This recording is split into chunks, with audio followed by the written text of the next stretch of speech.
Well, I think we're live now. Let's see. The little dial is spinning, so that's a good sign.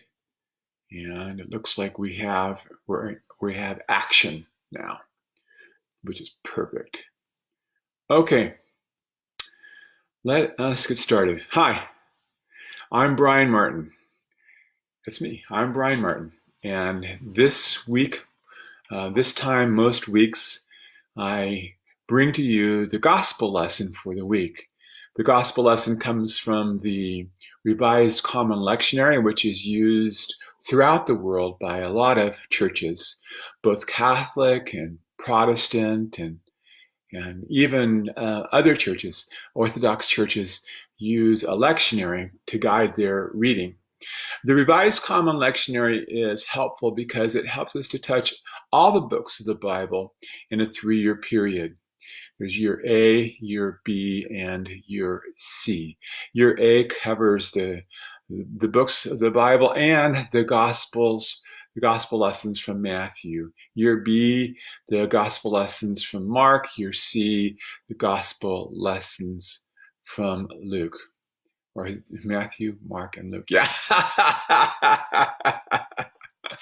Okay. So we got that nailed down. So what about John? So what happens is that during the important seasons of the year, the Gospel of John is incorporated, as is in the season of Lent. We see a lot of John's Gospel here. For me, the most important part of the lectionary is the Gospel lessons. Over the years, I have grown to love the gospel lessons because they contain the words and the thoughts of Jesus. I prefer the gospel lessons over the Old Testament, over the writings of Moses, of David, of all the prophets, and I prefer the gospel lessons over the entire New Testament, as those are commentaries about Christianity from the church's perspective. I want to know what Jesus was thinking, and I want to let that inform my thinking process. And so in recent years, I guess maybe 10 years now, maybe longer, I've devoted my reading of the lectionary, the reading of the Bible, to the Gospels to learn more about Jesus. Now, there's some problems with this approach, I know. One is that each of the Gospels has a different perspective about Jesus, and each of the Gospels puts Jesus' words in their own context, and that the words of Jesus are collected years, sometimes years after Jesus' death. So that makes it difficult. However, I'm willing to deal with that difficulty, and I'm going to parse out the best I can the thinking process that takes place in these individual gospel lessons. So I hope that helps you have a better understanding about where I'm coming from and how I approach things. So here we go. This is today's lesson. It's from John chapter 11. It's verses 1 through 45. Now, a certain man was ill, Lazarus of Bethany, the village of Mary and her sister Martha. Mary was the one who anointed the Lord with perfume and wiped his feet with her hair, which seems to be an extravagant and unusual thing to do, even in these times, as the writer here makes note of it. Her brother Lazarus was ill, so the sisters sent a message to Jesus, "Lord, he whom you love is ill." Now that is an interesting statement also. I don't know quite what to make of that, whether it's just pointing out the fact that Jesus had a special relationship with Lazarus, and why would Jesus think otherwise? I mean, he knew that, or whether it was some kind of an effort to get them to get Jesus to respond quickly to come and to visit with them. I don't know. "Lord, he whom you love is ill." But when Jesus heard it, he said, "This illness does not lead to death. Rather, it is for God's glory, so that the Son of Man may be glorified through it. Well, there seems to be two classes of illness here, one that leads to death and one that leads to the glory of God, so that the Son of Man might be glorified. So that's interesting thought in itself. But somehow or another, Jesus has a plan, and he's thinking about what's going on here. So the story continues. Accordingly, though Jesus loved Martha and her sister and Lazarus, after having heard that Lazarus was ill, he stayed 2 days longer in the place where he was. Okay, so there was intentionality about what Jesus was doing. After this, he said to his disciples, "Let's go to Judea again." The disciples said to him, "Rabbi, the Jews were just now trying to stone you, and you're going there again?" And Jesus answered, "Are there not 12 hours of daylight? Those whom work during the day do not stumble, because they see the light of this world. But those who walk in the night stumble, because the light is not in them." After saying this, he told them, "Our friend Lazarus has fallen asleep, but I'm going there to awaken him." So Jesus gives this obscure explanation about why not worry about being stoned by the religious authorities, even though that was something that he just recently escaped from. He realizes that there's something more important at hand here that has to be taken care of. That's an interesting perspective, isn't it? He needs to accomplish his mission, and his mission is more important than worrying about the opposition, which is a really great lesson for you and me to think about. For me, I would say it like this. It's more important that you love somebody, that you care for them, that you attend to them, than you worry about what people might say as a result of you doing it. Let us continue on. And it says, the disciples said to him, "Lord, if he has fallen asleep, he'll be all right." Jesus, however, had been speaking about his death, but they thought that he was simply referring to sleep. Then Jesus told them plainly, "Lazarus is dead. For your sake, I am glad I was not there, so that you may believe." Now, there's an interesting statement also. Jesus is saying, "I'm glad I'm glad I didn't attend his death, because this is going to be good for you." So that's an interesting perspective also. But let us go to him. Thomas, who is called the twin, said to his fellow disciples, "Let us go also, that we may die with him." Now there is really specific confirmation that the disciples simply do not completely understand what's going on in the mind of Jesus. And I think that's a problem for a lot of people today. We just simply don't know the process, what was going on, and what Jesus was thinking about. What a great exercise to try to understand what is going on in the mind of Jesus. A good way then to approach your unknown variables is, I'm not sure what lays ahead, but I do know that there's something that's going to happen, and there's going to be some consequence to my being there at that particular time. The story continues. When Jesus arrived, he found that Lazarus had already been in the tomb 4 days. Now Bethany was near Jerusalem, some 2 miles away, and many of the Jews had come to Martha and to Mary to console them about their brother. When Martha heard that Jesus was coming, she went and she met him, while Mary stayed at home. Martha said to him, "Lord, if you had been there, my brother would have not died." Now this is a really interesting statement and a really interesting sequence of events. Here she is. She's knowing that if Jesus would have been there, her brother may have lived. And she's disappointed that Jesus didn't come, even though she knows that he was told about the illness.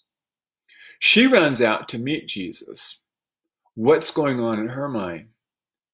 Well, there's a lot. I already alluded to it. She's disappointed. She's wondering what happened. Why did Jesus let this?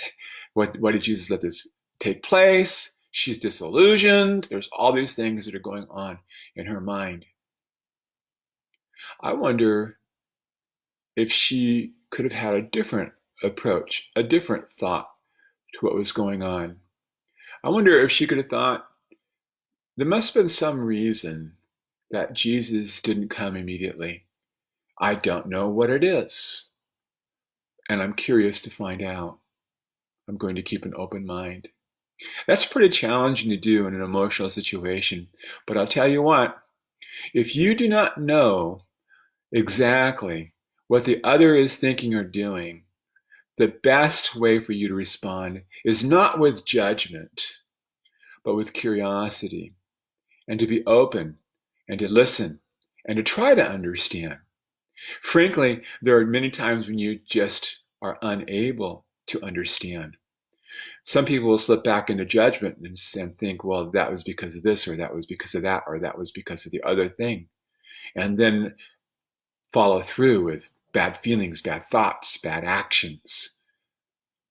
I just think it'd be a better response to stay curious all the time and be open to what might happen next, because you just don't know what's going to happen as a result of something that's taken place. So with the current episode of the coronavirus, we're in exactly the same thing. We're all wondering about what's going on. Why did this happen? How come it came out of the blue? Why didn't we know anything about it before? And how is this going to affect our lives? It's ruining our lives. It's bad. We're making judgments. It's bad for our lives. The outcome of this is going to be really awful.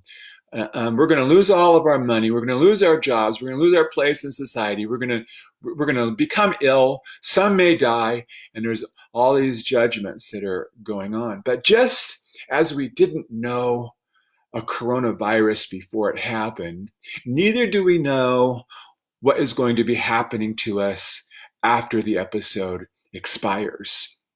We can only guess. And I'm saying here that the best way for you to proceed is to stay curious. And as you stay curious, to proceed in using your gifts and your skills and your talents and your tools. You may wonder, what is my gift?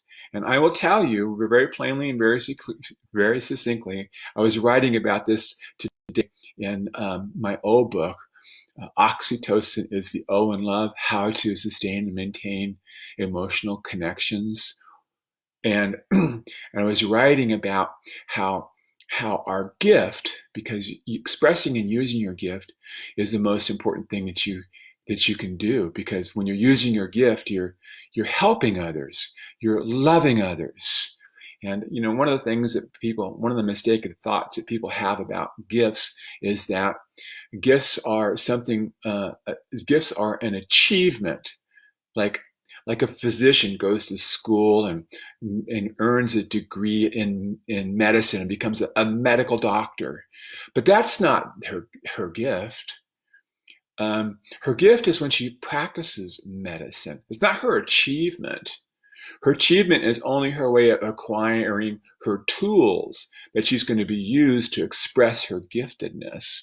No, her giftedness is her one-on-one interaction with people as she uses her tools to help them. Now, please notice what I said. Her gift is helping them. Helping the other is the gift. Everybody has the gift. And your gift is different than the way that you have developed and grown in your gifts is different from everybody else's. Maybe you didn't go to 4 years of medical school and then have your internship and your residency and your fellowship before you were an accomplished surgeon. Maybe I thought about writing this in my book, but I didn't, because it's just a little bit funny. And it's probably not appropriate. Maybe I shouldn't say it here. The pooper scooper. There's a service called the pooper scooper. And do you know, we have friends and we have relatives who have pets and they have disabilities and they can't get out and they can't do that necessary duty.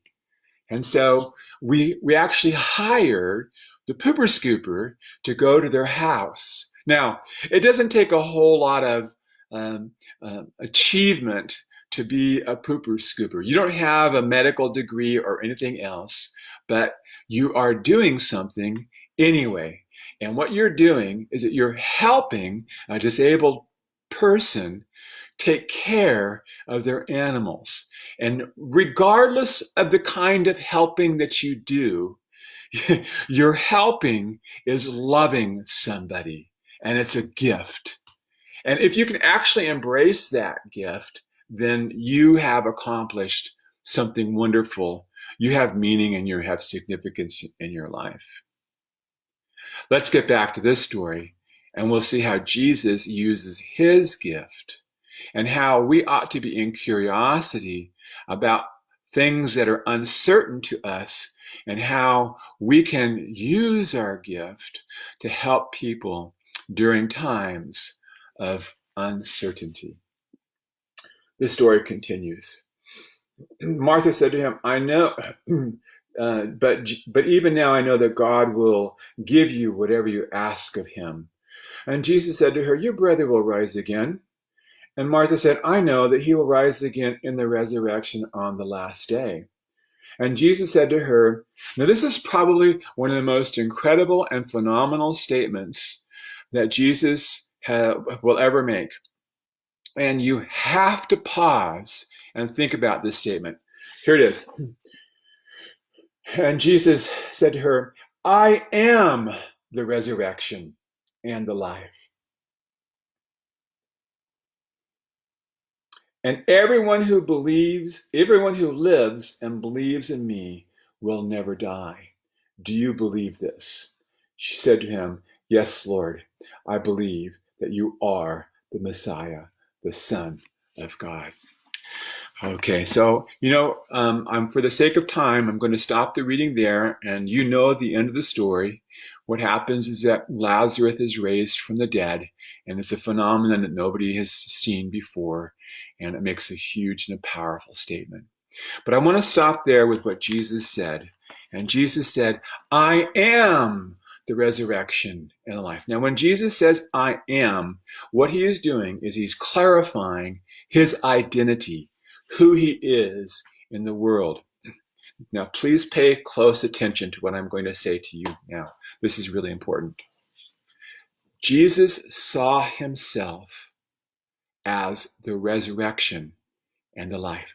I am the resurrection and the life. And that dictated his actions and the way that he responded to people. When Jesus says, I am the resurrection and the life, what he is saying is that even the power of death cannot stop me from moving forward and doing what I am supposed to be doing. That's an amazing thought. That's what was in the mind of Jesus. Can I ask you a question? What's keeping you from saying, I am the resurrection and the life? What's keeping you from embracing that particular identity? There's only one thing, and that is the limitations that you believe. And the limitations were put there by your culture, by society, by your growing up, by the church, by a lot of different things. But when you limit yourself, you deny the gift that you have to help other people. Your gift to help other people is limitless. And remember, when you are helping people, you are loving them. So whether you are a physician who has an achievement of degrees, or whether you are the pooper scooper, both of you are loving people and helping them. And there's no end to the loving that you can do. Nothing can stop you from expressing love to another person. You are the resurrection and the life to other people. Because when you come alongside to other people and you do as Jesus did and you think as Jesus thought, you're raising your spirituality to a higher level than you can ever possibly imagine. You are helping people live again. Isn't that crazy? Now, I don't know about you. I love wondering about what Jesus was thinking. And in this case, it's perfectly clear. Jesus was thinking, I'm the resurrection. I help people live. There's nothing stopping you from being the same way. Not the coronavirus, not the loss of income, or anything like that. Nothing is stopping you. So that's the gospel lesson for today. I'm Brian Martin, and thank you for tuning in, and I'm looking forward to speaking with you next time. God bless you. I love you. Bye-bye.